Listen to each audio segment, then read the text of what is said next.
High বন্ধুরা, আজ আমি নিয়ে এসেছি পাস্তা রেসিপি। খুব সহজ পদ্ধতিতে মাত্র 15-20 মিনিটে তৈরি হয়ে যাবে, কিন্তু খাওয়ার সময় খুব টেস্টি লাগবে। চলুন শুরু করি। আমি এই মজাদার রেসিপি বানানোর জন্য গ্যাসে জল বসিয়ে দিয়েছি। জলটা গরম যাতে তাড়াতাড়ি হয় তার জন্য মুখে ঢাকনি লাগিয়ে দেব।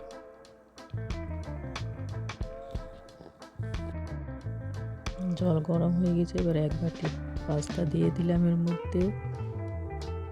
পাস্তাগুলোকে ভালো করে হাফ বয়েল করব।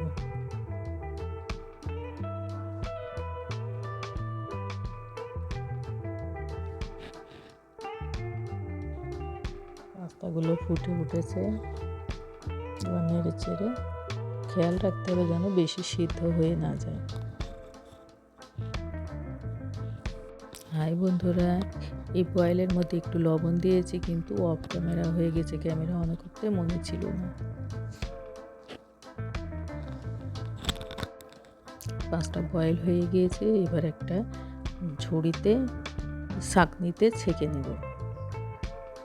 এবার এই গরম পাস্তার উপর ঠান্ডা জল দিয়ে ধুয়ে দেব, তো তাহলে কেউ কারোর গায়ে লেগে যাবে না।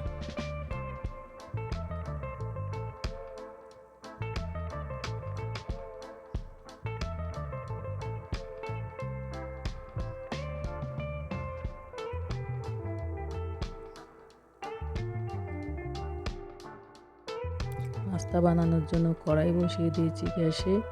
এবার কড়াই গরম হতেই কড়াইতে দিয়ে দেব বাটার। বাটারের সাথে একটু দেব রান্নার তেল। শুধু তেল দিয়ে বানানোর থেকে একটু বাটার দিলে টেস্ট ভালো হবে।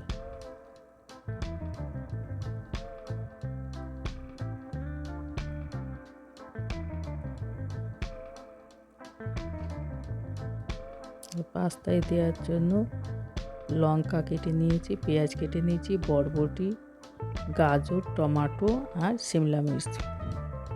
এখানে নিয়েছি রসুন কুচি, আদা কুচি। এবার তেল গরম হতেই প্রথমে রসুন কুচি দেব। রসুনগুলো লাল করে ভেজে নিয়ে তারপর আদা কুচি দেব।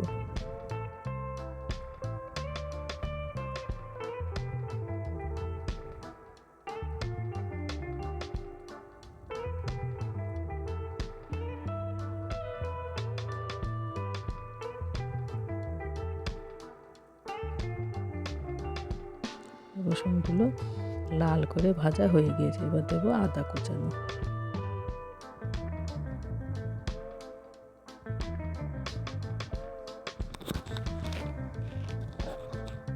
দেবো লঙ্কা কুচি, কাঁচা লঙ্কা ছোট ছোট করে কেটে রেখেছিলাম সেগুলো দিয়ে দিলাম। এবারে দুটো ছোট মিডিয়াম সাইজের পেঁয়াজ কেটে রেখেছিলাম, কাটা পেঁয়াজগুলো দিয়ে দিলাম। একটু লবণ দিয়ে দিলাম যাতে পেঁয়াজগুলো তাড়াতাড়ি ভাজা হয়ে যায়।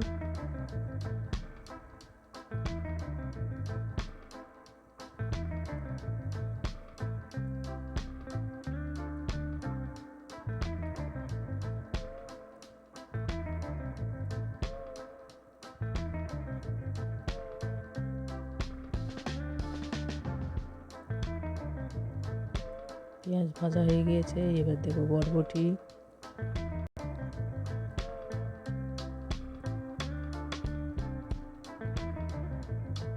এবারে দেবো গাজর,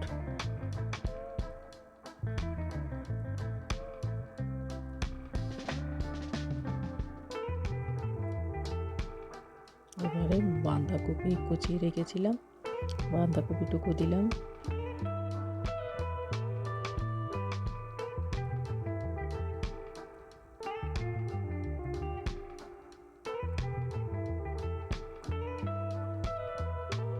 ঢেকে দিলে একটু তাড়াতাড়ি সিদ্ধ হবে।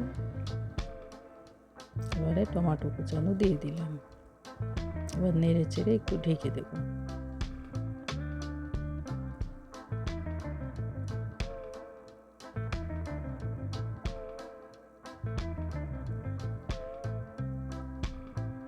এবার সবজিগুলো ভাজা হয়ে গিয়েছে, তার মধ্যে একটু দিয়ে দিলাম টমেটোর সস।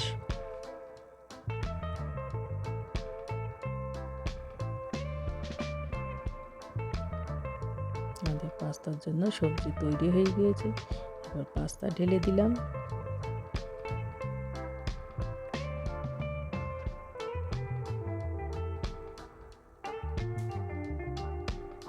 এবার কালারের জন্য দেব লাল লঙ্কা পাউডার। এবার নেড়ে চেড়ে ভালো করে মেশাতে হবে সবজি দিয়ে আর পাস্তা দিয়ে। এবার স্বাদকে আরেকটু বাড়ানোর জন্য কয়েকটা গোলমরিচ কুটে দিয়ে দিতে হবে, তবে আর একটু স্বাদ বাড়বে। ভিডিওটা শেষ পর্যন্ত দেখার জন্য অসংখ্য ধন্যবাদ। কিন্তু বাচ্চারা খেলে হিসাব করে দেবেন, গোলমরিচ খুব ঝাল হয়, কিন্তু খুব টেস্টি হয় গোলমরিচ দিলে।